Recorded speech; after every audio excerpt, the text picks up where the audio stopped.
Does caffeine help or hurt a migraine? This is a question I get asked all the time. Should I try it or should I stay away from it? Is it good for me or is it bad for me?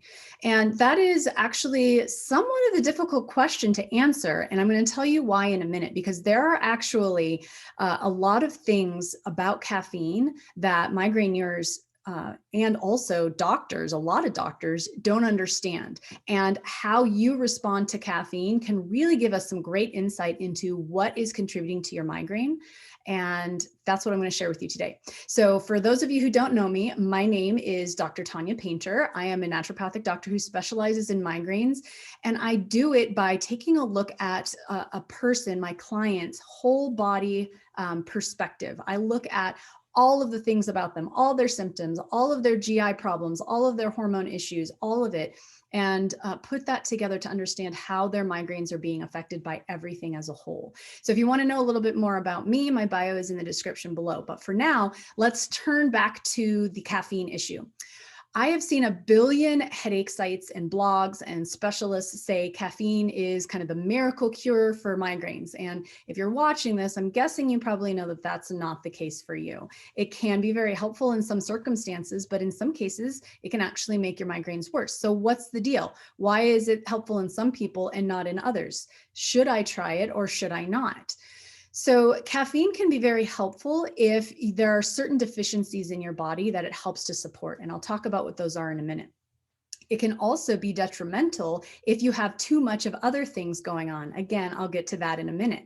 But one of the reasons why caffeine is such a big player in the migraine world and why so many people react to it, either in a positive or negative way, but also why it's in a lot of medications, is because caffeine causes vasoconstriction.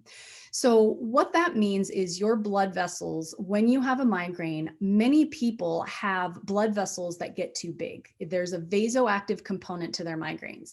Caffeine can help to shrink those blood vessels and make them less intense, and that actually cuts down on the pain. So it can be, if vasoactive migraines are a piece of your puzzle, then caffeine can actually be helpful because of how it shrinks the blood vessels down. So that's something to be aware of, and how you respond to the caffeine can give us a pretty good clue of whether or not you are or are not a vasoactive component, because I have a lot of my clients actually, they don't have much of the vasodilation as an issue. Theirs are entirely based on something else. So again, if caffeine doesn't seem to do anything for you, good or bad, that again gives us some information about what is going on for you and your migraines. All right, so let's talk a little bit more about some of the other things that caffeine does. So caffeine is, it actually impacts our neurotransmitters in a big way. So our neurotransmitters are basically chemicals that our brain and other parts of our body puts out in order to communicate. So you might be familiar with serotonin, adrenaline, dopamine, epinephrine, same thing as adrenaline, lots of different neurotransmitters. So caffeine will actually boost dopamine.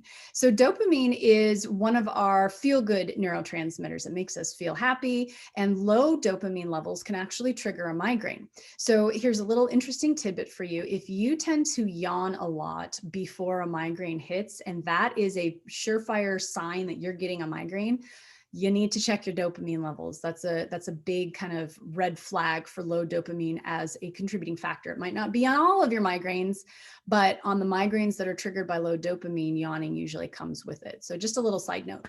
But anyway, if you do have a lot of yawning before a migraine and you drink a cup of coffee and that actually helps you feel better, it could be that it's helping to boost dopamine. So then we want to work on what's going on with those dopamine levels and why are they falling that's triggering the migraine for you. Right? A couple other things that can be indicating low dopamine is nausea before migraine, but that can also come with low serotonin and some other issues. And it can also be food cravings. But again, our body will also crave foods that provide nutrients that we need for helping us to feel better. So those aren't surefire. Those aren't as surefire as the yawning, but there's still things to be aware of, especially if you get all of them together. All right. So another thing caffeine does, boosts epinephrine. So epinephrine is adrenaline, same thing. It's just the technical word for it. And epinephrine is a migraine trigger for some people. So if you get triggered by really high stress situations, like in the moment, so say you're driving in the car and a car almost sideswipes you and you get that rush of adrenaline, and you're like, holy geez. And then suddenly, bam, the migraine hits. It is triggered by epinephrine. That adrenaline is a big trigger for you and your migraines. So that's going to be an important thing to note. You would also, in that situation, you will not do well with caffeine because that's going to help to raise epinephrine. Or you might also just notice in general that that caffeine will absolutely trigger a migraine for you. So those two pieces together will indicate epinephrine's a major issue, and there's reasons why we can't break it down properly, and other things that go along with understanding how epinephrine plays a role in migraines. But it's really great for you to understand epinephrine is a big issue for me. Now, what can we do about it? And there are things you can do about it. So that's really great information to have. Another thing that it does is it helps to boost GABA levels. So GABA is one of our calming neurotransmitters. It is paired with glutamate, which is one of our more stimulating and kind of more anxiety producing neurotransmitters. But GABA and glutamate are also both very necessary for survival. So in a lot of people with chronic migraines, they tend to be GABA deficient and overstimulated, too much glutamate. And so, if MSG triggers you and high glutamate foods are triggers for you, then this is going to be at least a contributing factor to your migraines as well. So caffeine can help to boost those GABA levels. Now, I'm just going to throw out a little warning here. You might notice that it helps you feel more calm and relaxed when you drink it. So that's an interesting little side note.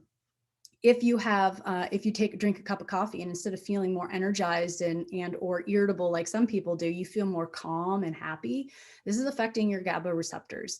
And so that's an important thing for you to know. But what I was going to say is that if you do drink coffee and you feel more relaxed, but then you notice a few hours later that you actually feel worse and it will trigger a migraine several hours later, then likely the GABA glutamate conversion is an issue for you, right?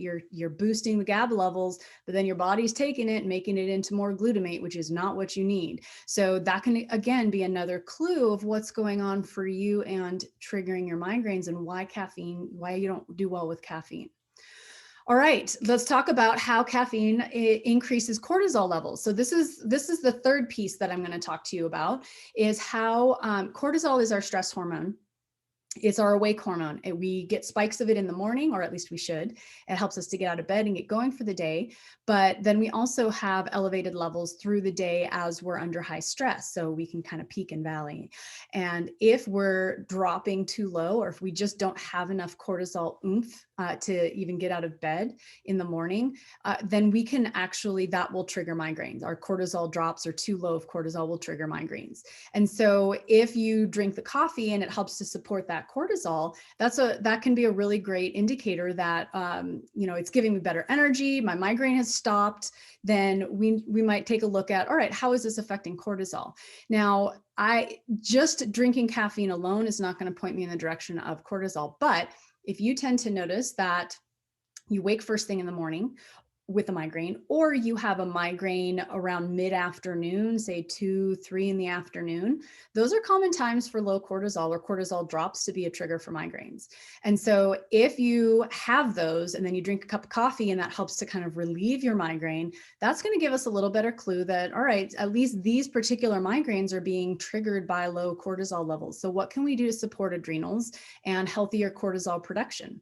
So again, utilizing kind of all of those circumstances that you notice about your migraines and the timing and things like that, that can all give us really good clues as to what's going on for you, and really getting down to the bottom of what those biochemical imbalances are and how we can best support that so you can actually start healing.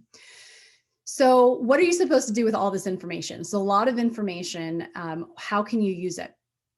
Number one, I just want you to be aware that there's a lot more going on with caffeine than just, what you might, the perks, the perk up that you get, or the energy that you get.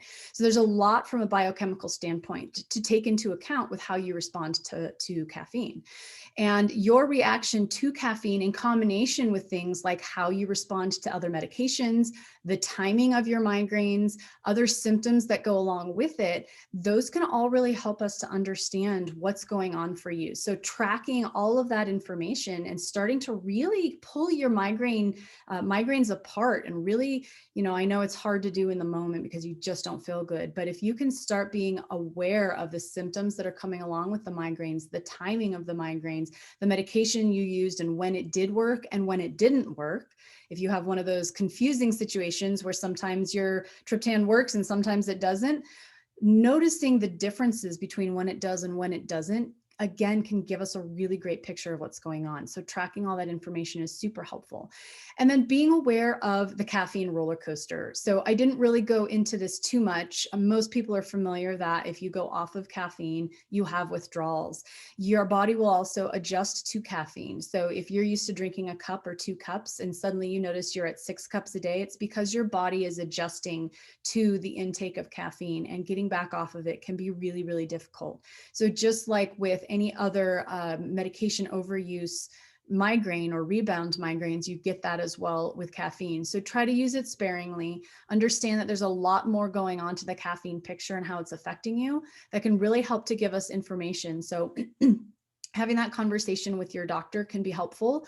Or if he doesn't or she doesn't really understand how caffeine is affecting you and your migraines, then you can also reach out to me as well. And I'd be happy to kind of help figure some things out. I have several different options for you. There's my whole body migraine assessment, and I will put that information in the description. But and so you can certainly take a look at that. The whole body migraine assessment is basically you fill out a form for me. I go over kind of some of the symptoms that you've got and kind of pick out some of those patterns and give you a little bit more focused direction. So that can be helpful. But also, if this kind of approach of this whole body assessment really resonates with you and you feel like this is something that's missing from your current migraine care, I have a free training that I did link to the description about how you can utilize this information to better figure out what's going on for your migraines, so you can really tailor your healing to the things that your body needs instead of just trying to guess. Okay, because guessing is just, it probably hasn't gotten you very far. You wouldn't be watching this video right now. Okay, so if you do have any questions about what we talked about, then please feel free to leave them in the comments, and I will be happy to answer them as I'm able. All right, until next time.